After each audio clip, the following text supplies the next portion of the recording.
What's going on, everybody? This is Terrell coming to you from Alter Brewery over here in Downers Grove. We are in Downers Grove, right? Yeah. All right. This is another episode of Dark Horse After Dark. I want to do something at a brewery because we do a lot of work with different breweries. Anyone from Miskatonic to Solemn Oath to Two Fools and then Alter. We did their Alter Brew Fest. When was it, back in September, August? October. Got all the months 6th, wrong. All right, I think. October 6th, you're right. It was Yeah. October 6th, which was a fantastic event. It was our first time doing anything here. Not my first time at the brewery. I love the beer here. And then I just figured let's see if we can't do something with them, especially with the change of the season. Sure. Fall comes around after Oktoberfest. A lot of breweries now start rolling out like heavier beers. Yeah. One of the things that I love stouts. I love porters, I love browns, I like reds. So for me, Maltier the better. The maltier the better. I like this time of year for beer. Generally not too big into IPAs because I'm a meat eater. So when I'm doing different sausages and meats and things like that, I tend to want to pair something with the stout. So natural pairing with like the caramelization and charring and you stuff got like it. that. Yeah. Absolutely. So today I've got some sausages from Kreger's. They make incredible brats. And we got 4 different kinds. We'll go over those in a second. But first, I got my man James here. So what I want to do is talk a little bit about Alter, how long it's been here, how long you've been here. So give me a quick rundown. Sure. So Alter's been here for almost 3 years. December will be our 3rd year. I've been here that same amount of time. Oh, one of the OGs. Yeah. Nice. Started in the tap room, quickly moved over into the office in the back room, and doing a lot of stuff. So I've got a few different kind of priorities and responsibilities around here, but mainly I do some sales and product strategy, some R&D, and quality control and stuff like that. Well, the beer's fantastic. So that quality control is killing it. Yeah, thanks. You guys do good. What type of beers are you guys like rolling out? Is there anything like that's heavier, that's more popular right now this time of year, or since in the 3 years you've been open, like a beer that you do reoccurring? Yeah. So I believe you're talking about Alter Fest. You know, a big beer for that is the Fest beer. Which I think you were drinking that night. That was right? my beer. So all out of that now, which is, you know, we want to be done with that by the end of October because it's an Oktoberfest kind of style beer. And then we roll out with our porter. So that's what we're enjoying right now. Nice kind of a dry cocoa, chocolatey kind of flavor to it. A little bit of a coffee espresso kind of thing. Yeah. Works really well with a lot of dishes, but especially the meatier, heavier stuff. And then we'll be rolling out with our Nitro Stout soon. So what's the difference between a Nitro and a regular beer? Sure. So the Nitro beer is served off the Nitro Stout, which means there's a high proportion of nitrogen moving the beer and a lower amount of CO2. Oh, so nice. Lower CO2 means a little bit of a creamier mouthfeel because there's less of that kind of prickly carbonation in there. And you get just a nice, thicker, fuller, a little sweeter beer out of it. This beer that we make is called After Party. Okay. And the style is a party guile, is what it's called. It's an old tradition where you would take the second runnings. So after the mash is made, the beer is made, you are boiling the first portion of it, which is heavier and sweeter. And then the second portion, you're doing a separate batch of. Nice. So that separate batch is a little bit lighter because it's not including those heavier, sugars. So we take that, boil that, and add lactose to it to bring back up some of that sweetness. And then we serve that on Nitro. So we got a nice lacto milk stout. Y'all got all that? Yeah. If you're making it at home. So. Yeah, milk stout on Nitro, and it's a great beer. No, I've had Nitro stouts before, and I do like the creaminess of it. Like I'm just a big fan of stouts. So I like milk stouts. Yeah. So like Dragon Milk and a Left Hand Milk Stout. Like those are really Definitely. good. Yeah, that's classics. So like I'm a big fan of Guinness myself. I love Guinness. see, like only thing I don't like about Guinness is the like it has a stronger coffee flavor than what I like. Yeah, there's a little bit of a I'm not a big coffee kind of quality drinker. to it, right? Yeah. Yeah, definitely. But I'm not sure why it doesn't appeal. Like this has a coffee taste, but it's not overpowering. Yeah. Just porter. So, but I love the stout. So, question though, like, Yeah. do you guys get brewery tours? Because I didn't even know this side of the brewery existed. Oh, okay, yeah. So this is facing our back room. This is the other end of the tap room in the brew house. We call this the barrel room.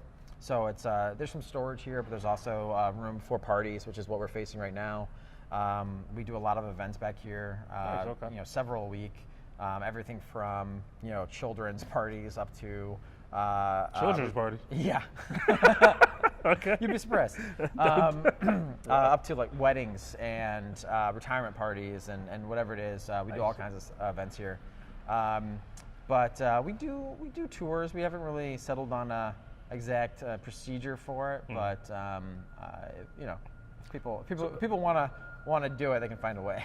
So like, I mean, just because it's really cool inside, like I was impressed with when we came in the whole other side, which we'll try to take a look at before we leave today. Like when you walk in let me just set it up. A lot of the breweries now are in industrial parks. The rent's cheaper, so they get more space to work with. The biggest thing is they're small. They have more kettle room. When you walk into this place, it's wide open. So it's like the first brewery that I've been into in an industrial park that is wide open, and it's a great utilization of space. Yeah. But then you come into this back part and like, bro, yeah, you could get down here. It don't have any windows, so you can really like do some dark horse after dark stuff back here. There's a lot you can do. Like that, yeah. There's a lot you can do. We'll save that for another episode. But right now I want to get into the brats, and you tell me what beer you guys had that you think it will go with. Okay. First one we have is a jalapeno cheddar. All right. And that's pretty standard. It's straight up. The cheddar isn't sharp. It's a pretty mild cheddar, but the jalapenos got some bump to it. Yeah. They do. Like jalapenos, they tend to, depending on the season, some tend to be spicier than the other, but these definitely have some burn to them. Yeah. I'm a big fan of jalapeno cheddar brats. I'm a big fan of jalapenos, and I like a little bit of spice in my food. Sure. So when you're eating it, it's one of those, and it's not like when you have like hot sauces that are just hot for no reason. It has heat to it, but you can't stop eating it because the flavor's so good. Okay. It's like getting like that fresh horseradish fruit, and you get that in a Bloody Mary or something like that. And you just want more. Yeah. It's very good. All the sausages are pork, so the reason why I chose all pork is because I get that good flavor to go with the creaminess of the porter and the stouts that you guys have. But with the jalapeno cheddar brat, what beer do you guys have on tap that you think you will pair it with? I gotta leave some room for the other ones too, because I think we're gonna go up from there, right? Some like bigger, flavorful brats. I'll go to the next one, and I'll give you a hint about what that is. It's called the Steeler. So their Steeler has aged provolone, red and green peppers, and then habaneros. Okay. So those are the two hot ones. All right, hot ones. So a lot of times when you're pairing with spicy, you want to be careful that you're not adding too much alcohol or too much bitterness, because that can kind of overwhelm the sensations. Sure. So I think with the cheddar jalapeno sometimes you get a little bit of fruitiness, and the cheddar obviously is going to add a little more heavier kind of quality to it. Man, this is tough. Mm-hmm. Our Opapa, I think it's a Amarillo Pale Ale that we made for the Oak Park Microbrew Review. It's the Oak Park Amarillo Pale Ale. That's kind of this grapefruit kind of a character to it, orange zest. It's a pale ale. The spiciness of the hops and the spiciness of the jalapenos, I think, will be more of a match and less of kind of building up on each other. Now, I do a lot of wine dinners, a lot of beer dinners, a lot of tastings and stuff like that. So the biggest thing I think a lot of people need to understand is beer and wine don't change food. Food changes beer and wine.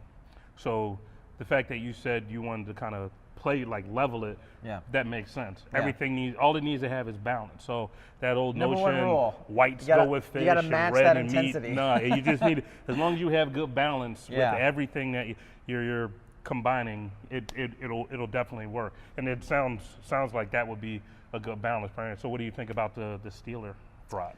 So we're talking habaneros in there, right? Habaneros, peppers, and then little aged provoulon. Yeah, the aged provolone. You get that aged provolone in there. It is very sharp. Yeah. I almost want to say that we should go with a porter on that one. I feel like the We'll find provolone out. with those darker beers, you know, the sharpness of kind of like that the roasted malt and that. Well, I think that's a good match there. And then the heat with a little bit of a sweeter chocolate kind of quality of this, I think kind of will cancel each other out. I think you're right on. I do. I think So you're what do right we find on. out though? We're It gonna is, have to- hey, listen, research. Yep.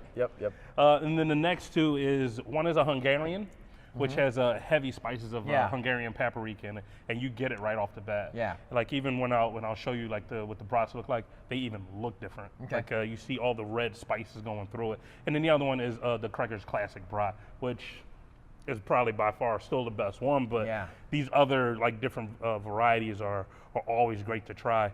I was thinking about going gamey, but I didn't want to. I wanted to do some of just the basic stuff that they have there all the time, Yeah. and then just take it from there and then see what type of beers we can pair with it. The biggest thing is like I think a lot of times when we do pairings and stuff like that as chefs, we get too exotic sometimes. Sure. And you kind of want to at least play to your audience first, and then build up. Especially you have like pairings, this, right? yeah. People should be able to play with it and experiment. And you have a small pocket of people that are like, come on, man, give me that alligator sausage. All right, if you want that alligator, Yeah. I'll give you that alligator sausage. They need a But challenge. like, let them at least ask for it first. You know, we don't want to knock them over the head with something that they've never had before. Because I did a venison chili and I used elk sausage. I always use elk sausage in it. Yeah. And I gave it to Candace over at the cafe.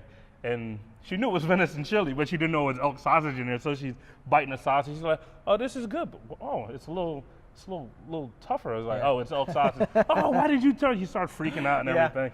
But I mean, come on, lady, You it's got all pet- good. Pet elk Candace. at home or something like. Well, I don't know if she has a pet elk. I hope not. I don't know if that's legal. But the goulash or the Hungarian, I would talk about our saison we have in our now. It's called Wendy Peppercorn. Okay. It's a saison made with pink peppercorns. So the pink peppercorn, you get a little bit of fruitiness, but mostly you get kind of just your classic kind of peppery spice. Yep. Which, you know, is a little bit of a match there, but the way that you can kind of clean up some of those heavier flavors would be that the saison is a little lighter in body and has a little bit higher carbonation. A nice like effervescent, you know, beer, and I think that could really kind of clean up the palate, so you can just kind of, you know, keep chowing down those sausages. But that's the biggest thing. I think when people have like beer and food or wine and food, anything in food, it should all just go together. You don't want to have a beer and you don't even taste the food you're eating, or Yeah. eating food and it's completely crushing the beer. So Yeah. the pairings you came up with sound great to me. I haven't gone through the whole spectrum of beer you guys have, so I'll leave all that up to you. But these are the sausages. This is the jalapeno cheddar. You can see Oh yeah. all the jalapeno cheddar. And I mean, like look at the flavor in that. Like that's, Oh yeah. they do a fantastic job. And then this is the Steeler. So that's the aged cheddar. And look how much, the aged provolone. Look how much provolone is in there. Oh yeah. So you know that's gonna be legit. And then over here, this is their classic Brat. This is what everybody goes crazy over. I did a party one time and a guy, he only wanted all of his meats from Kreger's. At first I'm like, come on, like how good could it really be? Yeah. And then after I'm cooking these up, just the smell of them was insane. I mean, it's all about the fat, and you can see it in there. Yeah, oh yeah, like it's insane. And then you have this right here. This is the Hungarian. Yeah, like, I'm really look at the excited for that. color. Look at the color comparison. It's almost like a So, chorizo. It almost looks like chorizo, but it's Hungarian paprika, and it looks fantastic. So, all right. So next thing we're gonna do is we're gonna cook some of these up. Yep. And I have a couple different pairings for each one. So as I'm cooking the brats, we'll go over what I'm gonna pair each one with and why.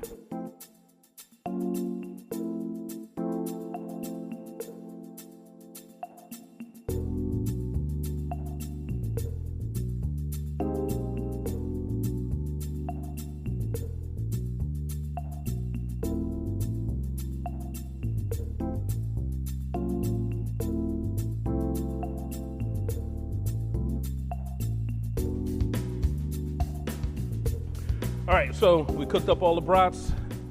James paired everything with beers. So first over here we have the Hungarian. Yep. So we do something that I call an apple slaw. as opposed to coleslaw. I'm a big coleslaw fan. I love pickled vegetables, and that's what I did with everything here. But with the apple slaw, red onions, jalapenos, red bell peppers, a little celery salt, apple cider vinegar, extra virgin olive oil. We just marinate it for a few hours, and that is our refreshing apple slaw. We use it on a lot of our sandwiches, and also top it off with something. You can eat that just as a side. Sure. We jar it up and sell it when we used to do farmers markets. Nice. But this is like a staple in a lot of our sandwiches that Perfect we do. with some fatty sausages, right? With fatty sausages, it will go great, and it's not too acidic where it would like dominate any beer flavor or anything like that. So I paired that with the Hungarian and just a little pickled beets off to the side. I like the spice that I got from the Hungarian sausage when I tried it. So and the earthiness I think would work well with the Saison too. And like everything together, like I said, balance. If you have balance in food, you have no issues. So I think the Hungarian sausage with the pickled beets, the apple slaw, and your Saison, I think it'll go great. I like it. But what made you choose the Saison? The kind of lightness of the body, the effervescence, the spiciness, I think will be a counterpoint to the heaviness of the sausage. But then there's the added little bit of a spiciness from the pink peppercorns. That I think would be a little bit of a pairing. So you're getting a little compare and contrast in there. Is that normal in the Saison, pink peppercorns? Saison can normally have different ingredients added to it. Pink peppercorns is something that I don't think we've seen very often, but we were one day just kind of exploring that flavor, and we thought it was interesting, and Saison seemed like the right application for it. Well, when we go through it, I'll let you know. All right. So this right here, this is the classic. So I went classic with it. A little fresh Dijon mustard, pickled asparagus, little mini gherkins, and all that combination right there. That's just like a classic. Unless you're eating it on a roll with sauerkraut, this is just kind of like a little classic brat. Oh, I love it. Like little tasting to go with. So I went as traditional as I possibly could. Not a big fan of just straight up yellow mustard. I think it doesn't have any character to it, where I use a nice Dijon mustard to give me like that. You ever get like a fresh can of Dijon mustard and you take that first taste, it cleans you out almost like horseradish? That's why I went with that, because this sausage. It's a real mustard. It's not it's just a real vinegar, mustard. Right? It's got some body to it. It's got some little bump to it. Yeah. This, I love the classic brats from Kreger's, and I wanted to do it justice, so I didn't want to do anything to overpower it. Everything I put on the plate, I wanted to accompany it, so. And what beer did you pair with it? Well, we went classic as well. We went with our center line. It's a golden ale. Okay.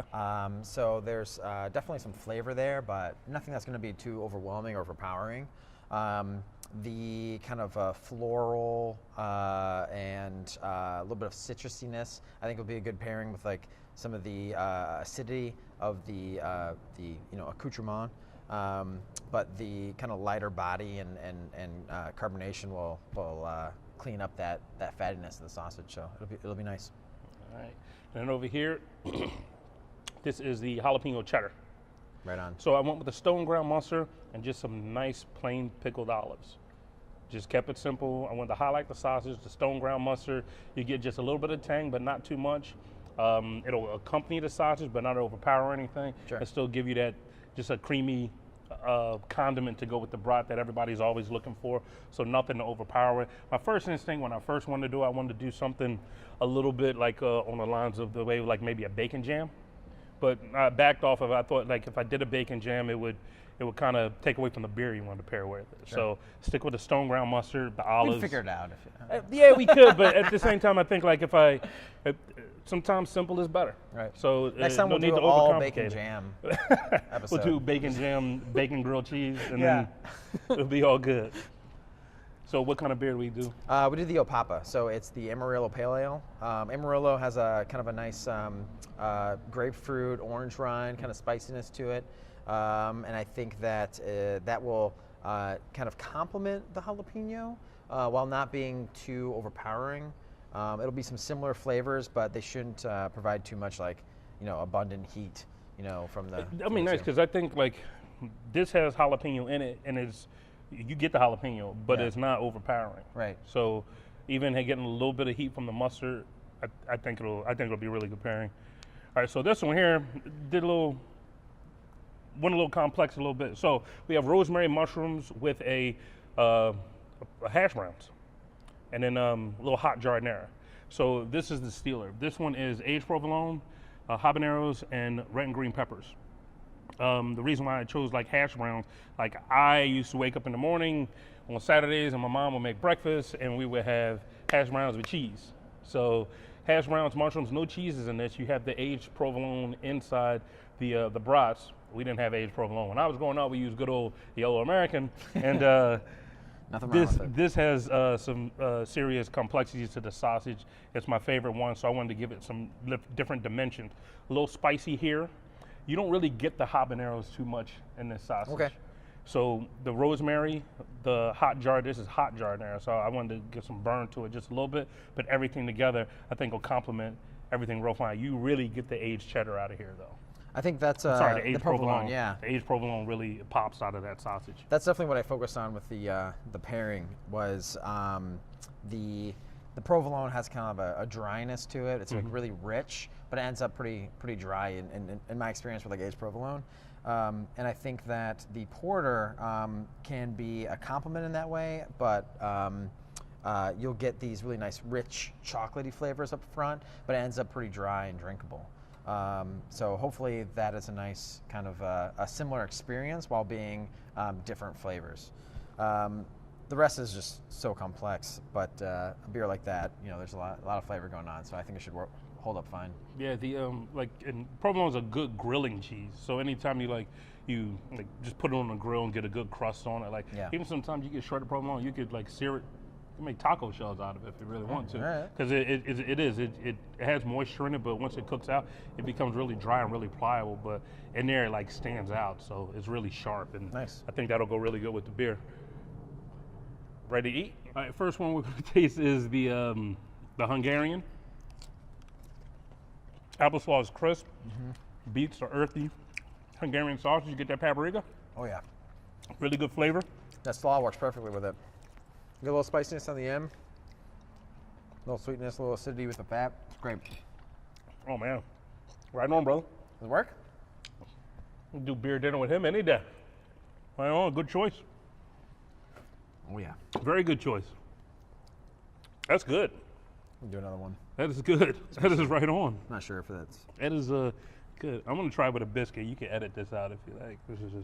This is gonna happen. Here we go. I love biscuits. This is good. All the sausage. That is delicious. I just don't know. It's so good. Okay. Don't get that in there. All right. Next one. The classic, my personal favorite.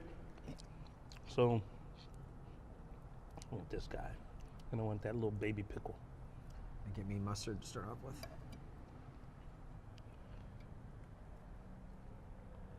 That pickle don't want to be eaten. How's that mustard? That classic Brat is the best. This is really good. You hit it? Oh yeah. So I didn't do any pickle, and right away you need a little bit of cleansing palate, something that kind of counterpoints that. It's really nice. I'm gonna do it with the pickle and then try it with the. Nah, the that's beer. good. Let's get this front here. That's a good combination. Yeah, that's good. That's really good. And you still get all the flavor from the brats. Yeah. That's the best part. Nothing overpowers anything. It all just complements each other. It's really good. Good. You're 2 for 2, man. 2 for 2. You might be hired. Let's see. Jalapeno cheddar. That's real good. All on its own. That's good. Now, this one I was a little nervous about the olive. I thought the olive wouldn't go with it, but yeah, they complement pretty good. I didn't do the olive, but so far that's my favorite. I'm gonna Get try the olive now. in there. It gives you just a little bit of salt. Just a little bit of salt. Yeah, it's very good. Yeah, that's my favorite. See that? Not a bad one. Not a bad one. All right. Now this one right here, this is, out of all the pairings, I would say probably the most risky. Want to make sure I get a little rosemary mushroom in here. Most exciting too. All right, I'm gonna try to do That jardinera all in one. and the Brat. All in one bite. Almond bite. Down there. That's breakfast every day. Really taste the provolone. Yeah, yeah. I told you it would stand out. You're 4 for 4, man. Work? That is good. That is good. Oh man. Good balance, This is the man. pairing that Alpha Porto's been waiting for. That's a good one, man. That is really good. You get at the beginning, you get slight rosemary with the potatoes, a little bit of spice from the jardinera, and with the porter, that is my favorite pairing. Yeah, yeah. You still get that spice. The porter doesn't make it too offensive. Sometimes beer can like accentuate the spice. No, it balanced everything out. That is my favorite pairing. Yeah. So I'm going to go 1, I'm thinking, 2, 3, 4. Yeah? Yeah. I'm gonna go 1, 2, 3, 4. I'm just in love with this classic, though, man. I can't help it. I can't help it. So I want to thank James from Malta for having us out here. Thank you for the beer, the hospitality, the pairings, everything was fantastic. What hours are you guys open? During the week, Monday through Thursday, we're open from 3 until 10. Friday and Saturday from noon until 11, and on Sundays we're open from noon until 7. You do a trivia night too here, right? Yeah, every Tuesday, and some Mondays we do like a theme trivia. Nice, very good, man. Well, if you've never been to Alter in Downers Grove, right on Wisconsin Avenue, the beer is fantastic. The people are great. And hopefully you can catch this guy making some sausages. Only if I'm invited, you know. Dark Horse After Dark out.